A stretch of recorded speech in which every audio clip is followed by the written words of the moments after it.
Tại sao người Nhật Bản lại xây nhà mà không có tầng hầm?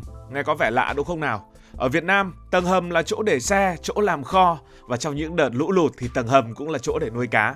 Nhưng ở Nhật Bản, nơi có tàu siêu tốc nhanh bậc nhất thế giới, nơi có những chú robot thông minh và những thành phố hiện đại bậc nhất trên thế giới, tầng hầm lại gần như biến mất trong những ngôi nhà bình thường. Tại sao lại như vậy? Trước tiên hãy tưởng tượng bạn đang ngồi trong một ngôi nhà nhỏ ở bất kỳ nơi nào đó tại Nhật Bản. Bạn vừa pha một tách trà matcha thơm lừng, ngắm khu vườn của mình với mấy viên đá được sắp xếp tỉ mỉ, rồi bỗng nhiên rung lắc, tách trà rơi xuống, sách trên kệ đổ ầm ầm và cả ngôi nhà như đang nhảy một vũ điệu kỳ lạ. Không, đây không phải là phim hành động Hollywood mà là một trận động đất, thứ mà người Nhật đã quen thuộc như cơm bữa. Nhật Bản nằm trên vành đai lửa Thái Bình Dương, cái tên nghe đã thấy nóng bỏng rồi đúng không nào? Đây là nơi các mảng kiến tạo của trái đất không ngừng va chạm, cọ sát, tạo ra hơn 1.500 trận động đất mỗi năm. Bạn có tin nổi không? Khoảng 20% những trận động đất mạnh nhất thế giới xảy ra tại đất nước Nhật Bản. Từ những rung động rất nhẹ khiến bạn nghĩ điều gì vừa xảy ra, đến những trận động đất lớn làm sụp đổ cả thành phố. Động đất là một phần không thể tách rời trong cuộc sống của người Nhật Bản. Vậy thì tầng hầm có gì liên quan đến chuyện này? Hãy tưởng tượng bạn đã quyết định xây một ngôi nhà với tầng hầm ở Tokyo. Bạn thuê đội thi công, đào xuống đất sâu đến vài mét, đổ bê tông thật dày, làm tường chắc chắn. Nhìn bên ngoài thì đẹp lung linh, nhưng khi động đất ập đến, mọi chuyện sẽ ra sao? Dưới chân bạn rung chuyển như muốn xé toạc mọi thứ. Áp lực từ các mảng kiến tạo được đẩy lên dữ dội. Tầng hầm ở đó, thay vì làm nơi trú ẩn, có thể biến thành một cái bẫy chết người. Tường bê tông nứt toác, nước ngầm tràn vào như thác. Và tệ nhất, cả ngôi nhà sụp xuống như một tòa lâu đài cát bị sóng biển cuốn trôi. Người Nhật đã học được bài học này từ hàng trăm, thậm chí là hàng nghìn năm trước. Thay vì cố gắng xây những công trình kiên cố để đấu lại với thiên nhiên, họ chọn cách sống chung một cách khéo léo. Nhà ở Nhật Bản thường được làm từ gỗ, nhẹ nhàng, linh hoạt và có thể đung đưa theo nhịp rung của động đất mà không đứt gãy. Nền móng cũng là một kỳ quan kỹ thuật. Họ dùng những tấm đệm cao su, lò xo hoặc hệ thống giảm chấn để hấp thụ lực. Nhưng nếu bạn thêm một tầng hầm thì sao? Mọi chuyện sẽ phức tạp hơn gấp bội. Đào sâu xuống đất, chẳng khác nào bạn tự đặt một quả bom hẹn giờ bên dưới nhà mình. Dân xây dựng tại Nhật Bản thường đùa nhau rằng khi bạn xây tầng hầm ở nước này, bạn phải tính toán lực động đất gấp đôi, gia cố tường gấp 3 mà vẫn không dám chắc nó trụ được trong một trận động đất lớn. Vậy tại sao không bỏ luôn tầng hầm để đỡ đau đầu? Nghe đơn giản nhưng cực kỳ thuyết phục. Ở Nhật, an toàn luôn là ưu tiên số 1. Và không chỉ là vấn đề kỹ thuật, động đất ở Nhật Bản còn là một phần của văn hóa, của tâm hồn của cuộc sống người Nhật Bản. Từ nhỏ, trẻ con Nhật đã được dạy cách ứng phó, chui xuống gồm bàn, ôm đầu hoặc chạy ra chỗ trống. Các trường học, các công ty tổ chức diễn tập động đất hàng tháng như một thói quen. Nhà cửa được thiết kế để giảm thiểu rủi ro tối đa. Tầng hầm trong mắt họ giống như một lời thách thức không cần thiết với thiên nhiên. Bạn có dám thách thức một đối thủ mà bạn biết chắc chắn rằng mình không bao giờ thắng nổi hay không? Nhắc đến động đất, hãy nói về trận động đất ở Kobe năm 1995, một trong những thảm họa lớn nhất lịch sử hiện đại Nhật Bản. Hơn 6.000 người thiệt mạng, 300.000 người mất nhà cửa chỉ trong vòng có vài phút. Nhưng điều đáng chú ý là những ngôi nhà gỗ truyền thống, không tầng hầm, lại trụ được tốt hơn so với những tòa nhà bê tông nặng nề.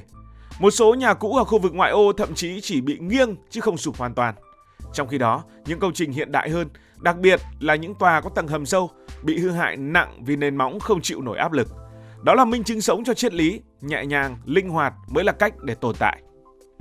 Hay một câu chuyện khác từ trận động đất Tokyo năm 1923, trận Đại Kanto. Hơn 140.000 người chết, phần lớn vì nhà sụp và cháy lan. Sau thảm họa đó, người Nhật càng quyết tâm xây nhà sao cho ít tổn thất nhất. Tầng hầm ư? Không, họ sẽ nói lời không một cách chắc chắn.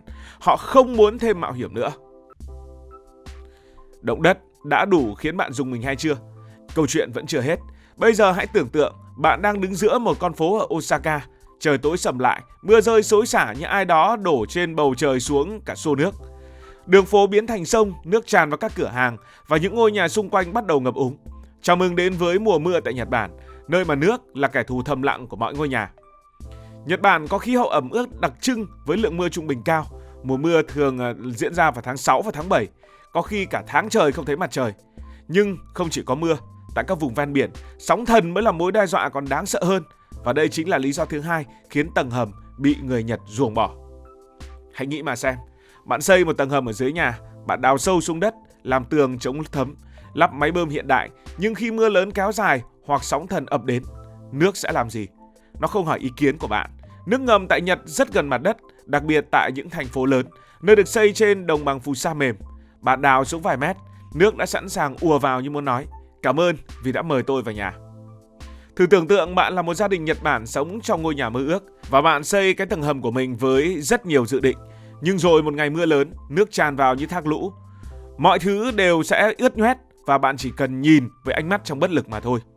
Chưa kể, độ ẩm cao ở Nhật Bản sẽ biến tầng hầm thành thiên đường cho nấm mốc. Bạn đã bao giờ ngửi mùi nấm mốc trong phòng kín hay chưa? Chắc chắn là không muốn thử thêm một lần nữa.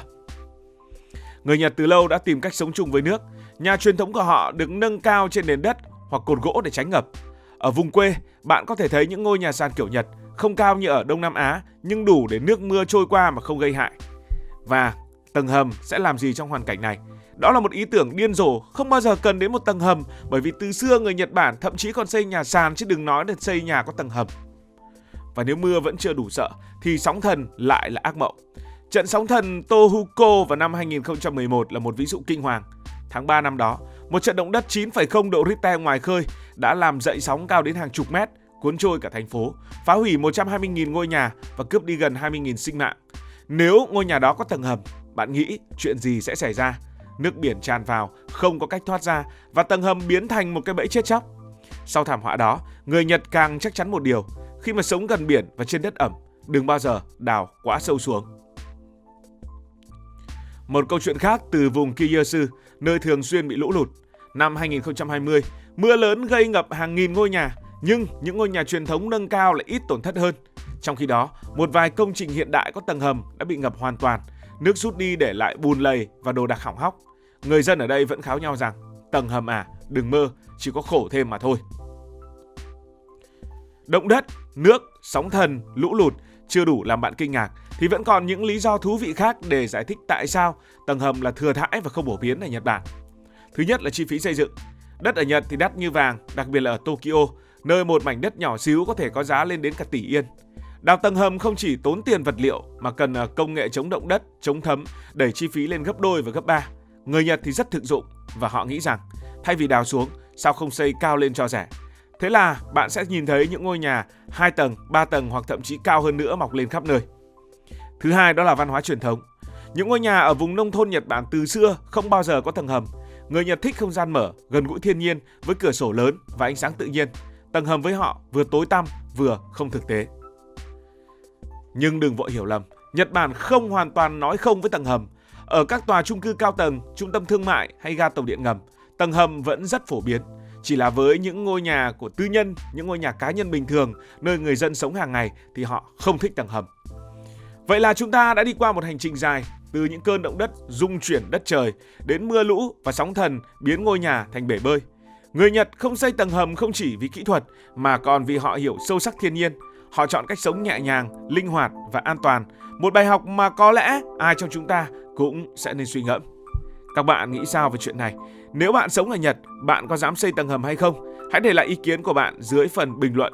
Đừng quên nhấn like, subscribe và chia sẻ video nếu cảm thấy thú vị. Hẹn gặp lại ở những video tiếp theo.